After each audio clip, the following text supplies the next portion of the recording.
Okay, one more time, we're back, and it's the Fuse, and we have got multi-talented.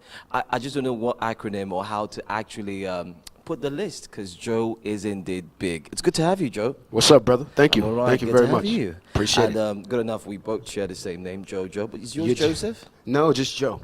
Just Joe. Born as a simple three-letter name, man. It's good to have you back in Africa, Thank you. particularly Thank Nigeria. You. It's always nice. It's always, as they say, this is my second home. I come quite a bit. Exactly. So can you count like how many times you've been in Nigeria? Oh, man, I can't, to be honest with you, which is a blessing because, you know, a lot of people would love, you know, to come here and just have this experience. But I'm very fortunate. I mean, I've been coming for a while. I've met some great people.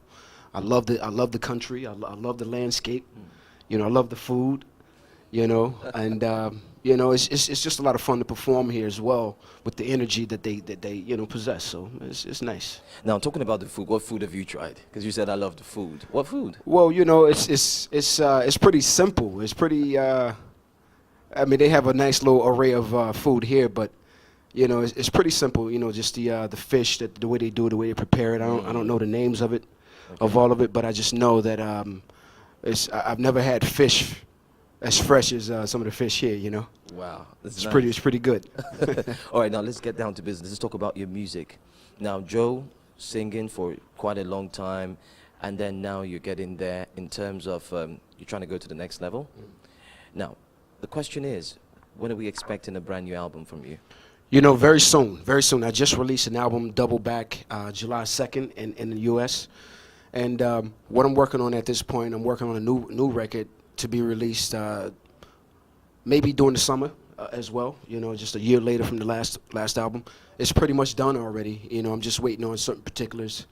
And I'm really excited about this music, man. I'm trying to bring it back to the essence of what R&B was and the culture of what it was. It was love, it was romance, it was sexy. I'm just trying to bring that. It was sharp, it was clean back in the day, you know, and I just want to carry that essence of what R&B really stood for. Not just rhythm and blues, but, you know, things that was class and elegance as well, you know, respect and appreciation and gratitude for what we have. Wow, that's nice. That's like compact, though. Yeah, nice. That's good. Yeah, it's heavy. You know, it's a little heavy, but it's very lighthearted when it comes to the music. And I think music should just be portrayed in a way where, you know, it's not pushed into your face. You know, it's something that you feel as individual. You know, it's not like, okay, you hear it 1,000 times on the radio and it becomes a hit. I want it to be immediately when you hear my music that you fall in love with it. We had songs like More and More.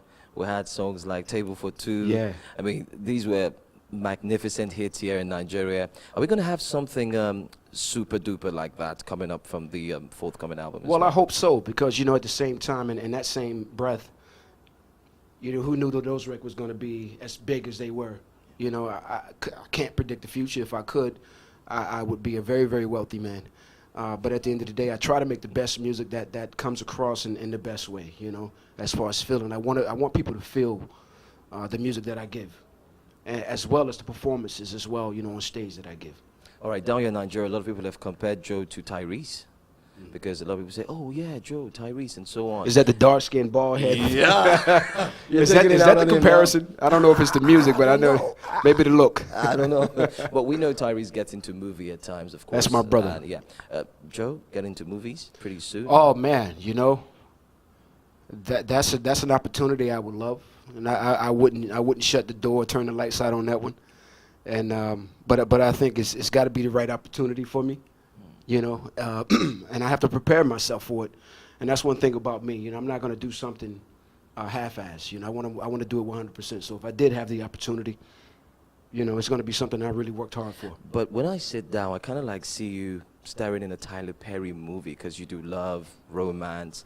What's holding you I back? can do comedy too. Tyler, you know? oh, Tyler hasn't put that call through yet? No, he hasn't. He hasn't. I actually met him once, and there was a brief meeting, and I'm not even sure if he knew who I was at the time. So I would love to do movies, whether it's a Tyler Perry or something that Oprah wants to start, you know, her film company. And I don't know, you know, we'll see what God has in store. That's right, what God has in store. I like that. Okay, now let's go to, I mean, just recently we lost a legend. I'll call him a legend because he was living, he was getting there. I'm talking of Paul Walker. Oh, yeah, that's right. How did you feel when you heard that story as well? Well, I mean, it was so surreal. I mean, it was pretty crazy to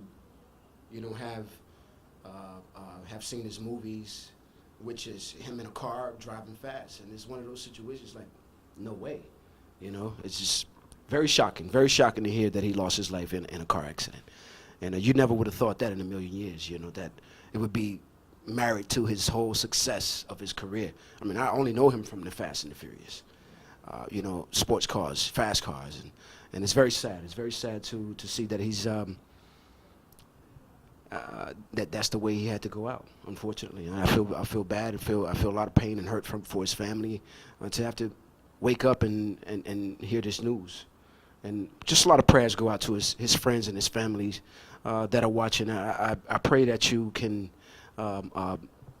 find some strength. And I know you'll never be able to move on from it, but I hope that you find some confidence, some strength, and the love that we have for Paul Walden, that we've and the respect that we've shown him, and that we continue will have for him. So I wish the family the best in their healing process during this time. That's quite touchy, though. The pain is deep. I heard it myself. I can't imagine going through anything like that or dealing with someone who. It's tough. And it was one of the most tragic ways to go. Can't imagine. I'm sure he suffered. Maybe he didn't. I hope he didn't suffer. But I can't imagine going out like that, and that was tough. Okay. All right, Joe.